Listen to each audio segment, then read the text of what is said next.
Test 2. You'll hear a number of different recordings and you'll have to answer questions on what you hear. There will be time for you to read the instructions and questions, and you'll have a chance to check your work.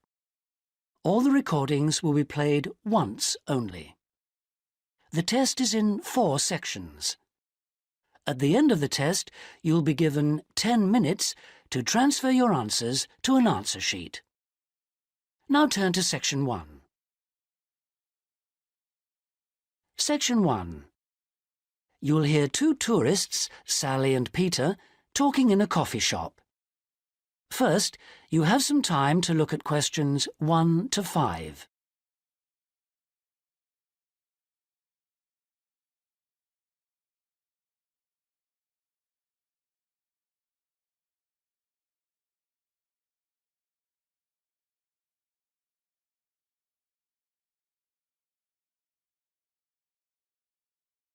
You'll see that there is an example that has been done for you. On this occasion only, the conversation relating to this will be played first. Oh, Peter, there you are. You've been ages. What kept you so long? I'm sorry I'm so late, Sally. Have you been waiting long? Oh, half an hour. But it doesn't matter. I've had a coffee and I've been reading this guidebook for tourists. Sally has been waiting half an hour for Peter, so C has been circled. Now we shall begin. You should answer the questions as you listen, because you will not hear the recording a second time. Listen carefully and answer questions 1 to 5. Oh, Peter, there you are. You've been ages. What kept you so long? I'm sorry I'm so late, Sally. Have you been waiting long? Oh, half an hour. But it doesn't matter. I've had a coffee and I've been reading this guidebook for tourists. Sit down. You look very hot and tired. What would you like to drink? I'd love a really chilled mineral water or something. Will you have another coffee? Yes, I will. The waitress will be back in a moment. Why were you so late? Did something happen? Yes. You know, I went to the bank to cash some traveler's checks. Well, the exchange rate was looking healthy, but when I went to the teller, they told me the computer system was temporarily down, so they couldn't do any transactions. They said the problem would be fixed in a few minutes, so I waited. And then I started talking to another guy in the bank, and I forgot the time. Really? Someone you met in the bank? Does he work there? No, he was a tourist from New York. His name's Henry, and he's been here for a week, but he's moving on to Germany tomorrow. He's an architect, and he's spending 4 weeks traveling around Europe. Just like us? Yeah, just like us. He told me the names of some places where we should eat. Great food and not too expensive, he said. Oh, and he also gave me this map of the bus system. He said he didn't need it anymore. Oh, that's useful. Pity he's moving on tomorrow. Ah, here's the waitress. Let's order. Do you want anything to eat, or shall we just have a drink? Well, I'm hungry, and we've got a lot of sightseeing to do, so let's just have a snack and a drink. Sounds good to me. Before you hear the rest of the conversation, you have some time to look at questions 6 to 10.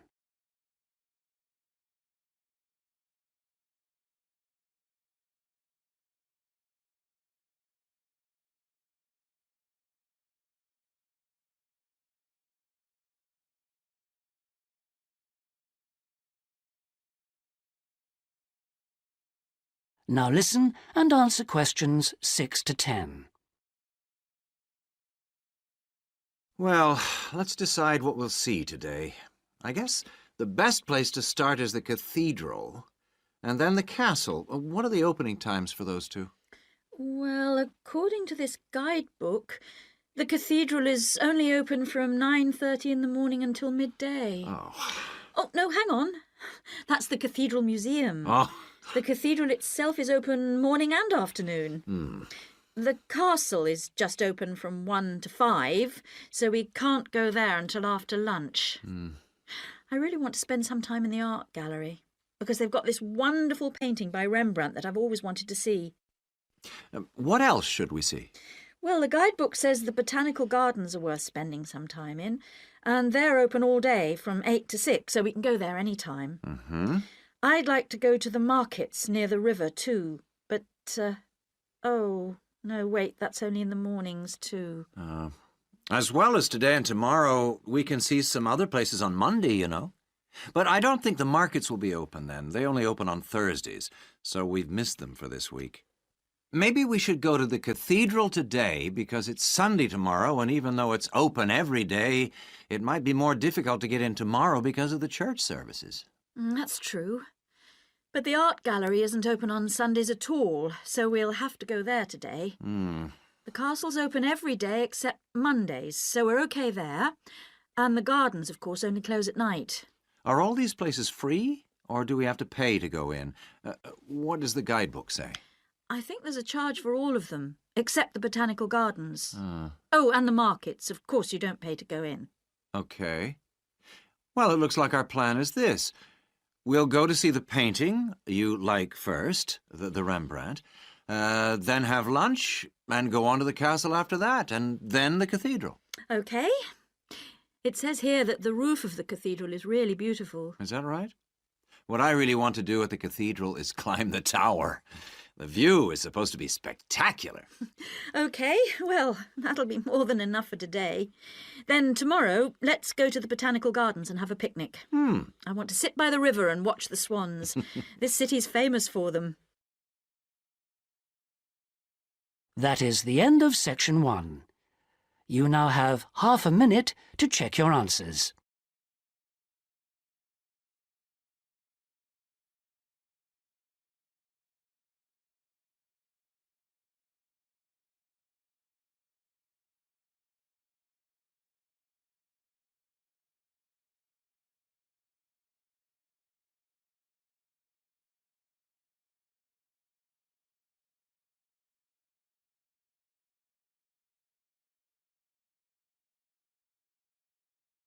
Now turn to section 2.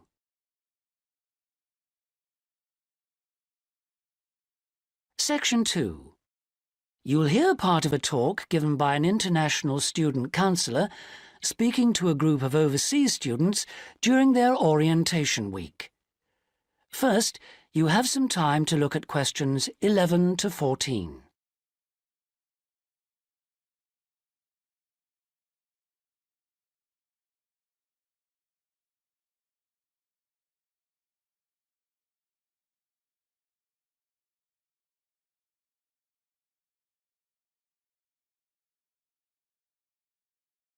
Now listen carefully and answer questions 11 to 14.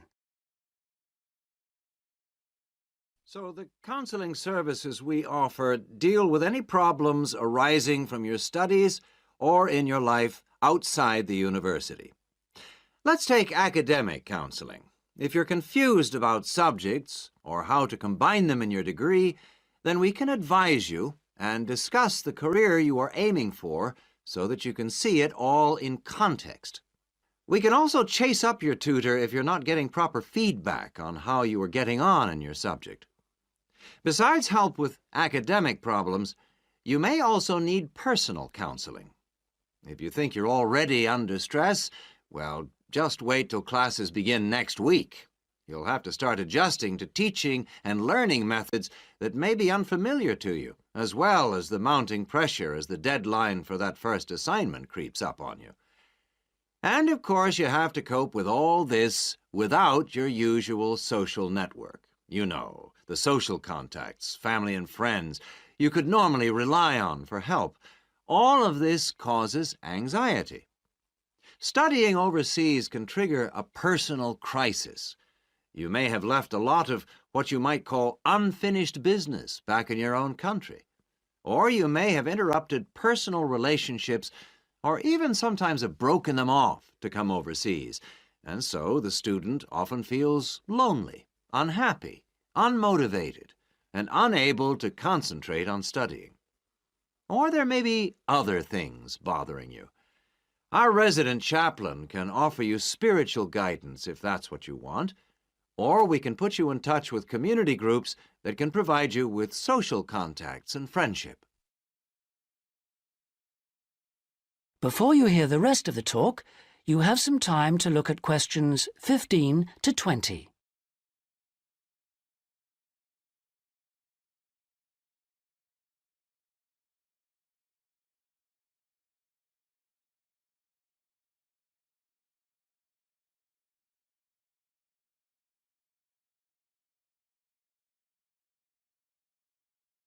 Now listen and answer questions 15 to 20. What about exam stress? It affects nearly everyone to some extent, but especially overseas students like yourselves.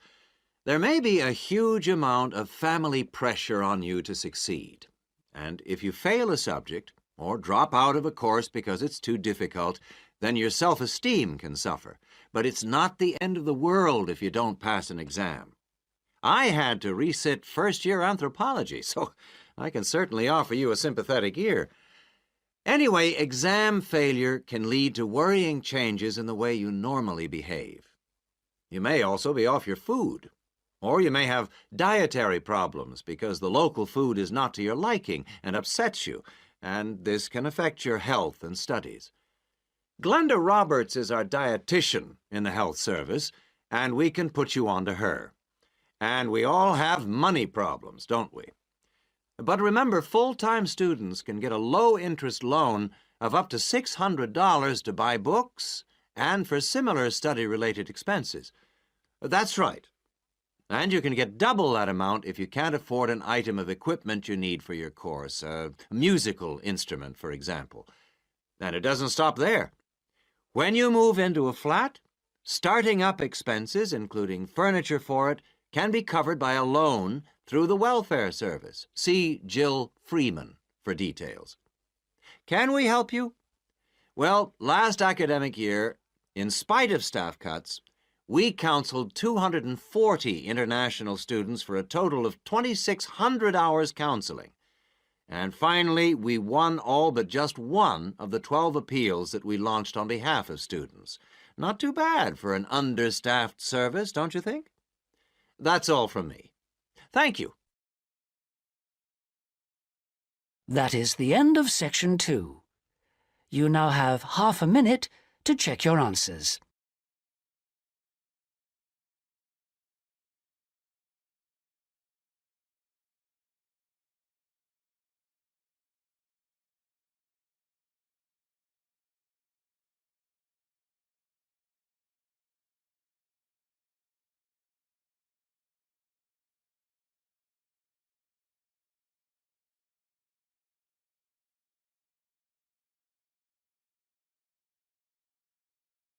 Now turn to Section 3.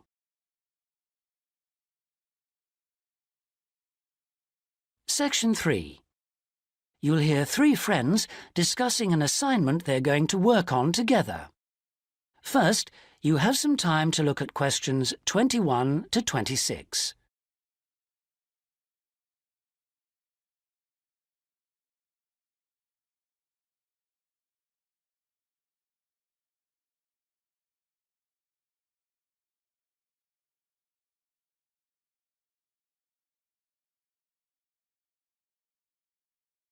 Now listen carefully and answer questions 21 to 26. Oh, there you are, good. Sorry I'm a bit late. There was a long queue. So, have you worked out how to deal with this assignment then? Not yet. We've only been here a couple of minutes ourselves. Can you just remind me what the task is exactly? Well, there are three parts to it.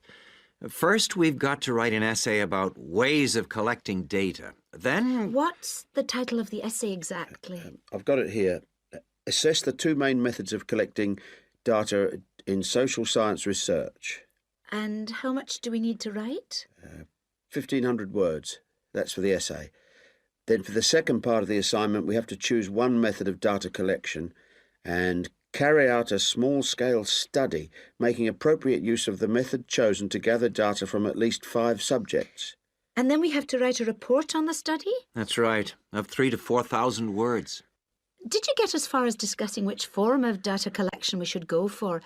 Questionnaire or interview, isn't it? Yeah, I think we should use a questionnaire. It'll be so much less time-consuming than organising interviews, I reckon. Once we've agreed on the wording of it, we only have to send it out and wait for the responses. Yes, I think it probably would be quicker. But what did that article he gave us last week say about the quality of data from questionnaires? I'm pretty sure it recommended questionnaires as a source of highly reliable data. As long as you design the questionnaire properly in the first place, the data will be fine. No, I'm sure it talked about drawbacks as well, didn't it? Something about the response rate and the problems you get if it's too low? Yeah, but we only need data from 5 subjects anyway. Oh, I suppose so. Another drawback I remember it mentioned was that questionnaire data tends not to reveal anything unexpected because it is limited to the questions fixed in advance by the researcher. Come on, Rosa, this is only a practice. It's not meant to be real research, is it? Well, not sure about that. Before you hear the rest of the conversation, you have some time to look at questions 27 to 30.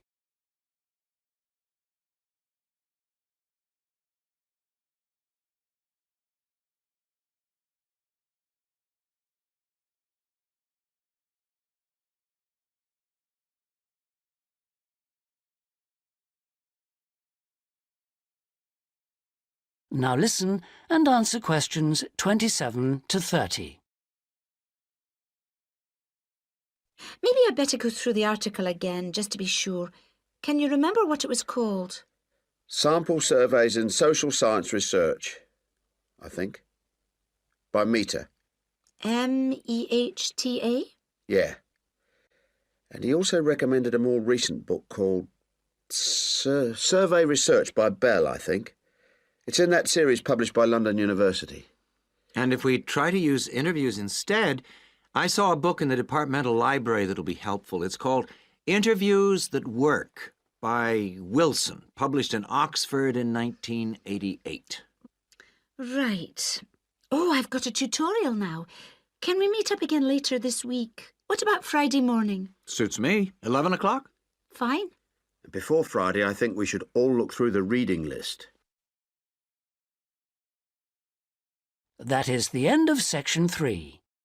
You now have half a minute to check your answers.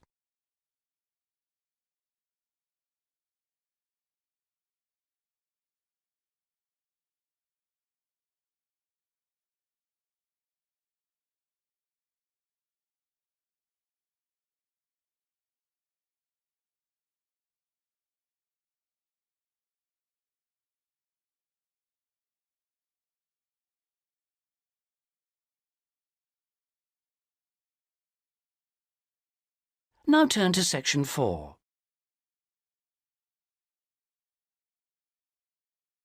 Section 4. You'll hear the beginning of one lecture in a series of lectures about crime. First, you have some time to look at questions 31 to 40.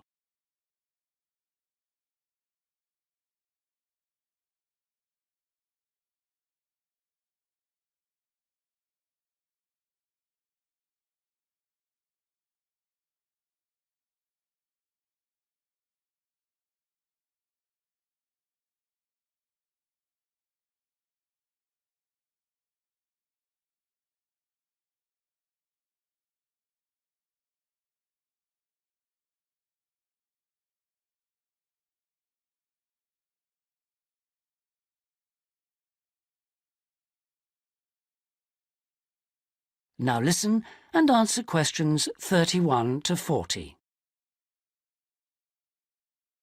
So far in these lectures, we've been looking at crimes like robbery and murder, both from a historical viewpoint and also in contemporary society.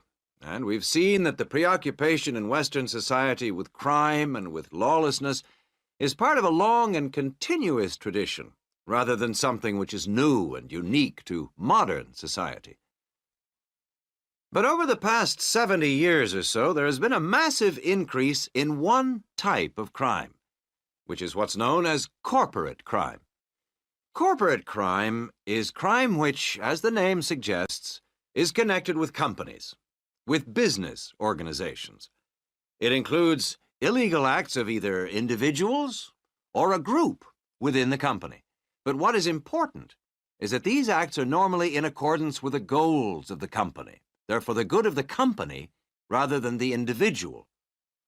It's been defined as, quote, crime which is committed for the corporate organization, the company, not against it.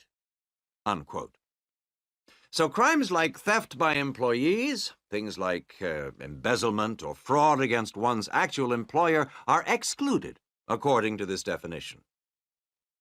The employees may be involved, but they're acting in the first place for the company. They may not even realize they're committing a crime, or they may realize, but they feel it's excusable because it's policy, or because otherwise they may lose their jobs. So here really we're talking about the links between power and crime. Now this is one area that much less is generally known about than conventional or traditional crime. It has been relatively ignored by the mass media. For example, it tends to be underreported in comparison with conventional crime in news broadcasts, and in crime serials and films and so on. They very rarely deal with corporate crime. And it also tends to be ignored in academic circles. There's been far more research on conventional crime, and far more data is available. There are several reasons for this lack of interest in corporate crime compared with other types of crime. It's often very complex, whereas with conventional crime, it's usually possible to follow what's going on without specialist knowledge. As well as this, whereas conventional crime usually has a lot of human interest, corporate crime often has much less. The third reason, and possibly the most significant one, is that very often the victims are unaware. They think their misfortune is an accident, or that it's the fault of no one in particular. They're unaware that they've been victims of a crime. So when we look at the effects of corporate crime, we may find it's very difficult to assess the costs. But these costs can be very considerable in both their economic and social aspects.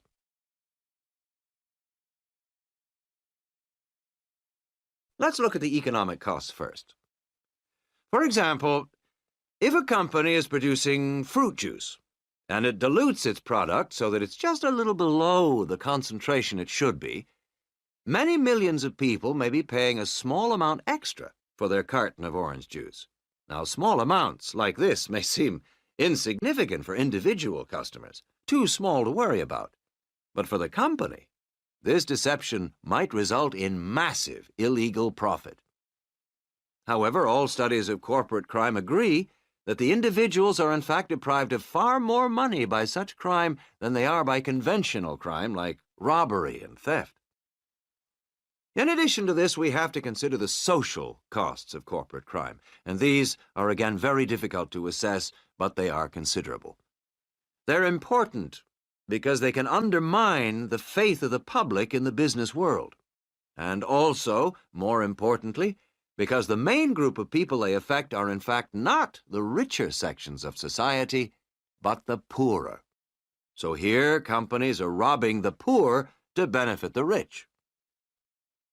There are two more points to do with corporate crime that I'd like to illustrate with reference to a specific event which occurred several years ago. This was an explosion of a large oil tanker, which caused the loss of more than 50 lives of the crew. It was an explosion which never should have happened, and a subsequent inquiry laid the blame not on anyone who had actually been on the tanker at the time, but on the owners of the tanker. They had deliberately decided not to carry out necessary repair work on the tanker as it was due to be sold, and it was this lack of repair work which was directly responsible for the explosion. Now, this illustrates 2 points to do with corporate crime. First of all, that it does not have to be intentional. The owners of the tanker certainly did not intend it to explode. But very serious consequences can result from people or organizations not considering the possible results of their actions seriously enough. The main crime here was indifference to the human results, rather than actual intention to harm anyone, but that didn't make the results any less tragic. And this leads me to my second point, that corporate crime can have very severe consequences. It's not just a matter of companies making bigger profits than they should do, but of events which may affect the lives of innocent people.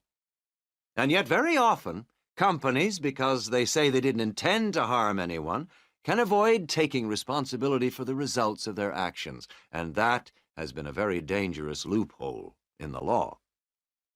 Now, a further example of corporate crime was that That is the end of section 4. You now have half a minute to check your answers.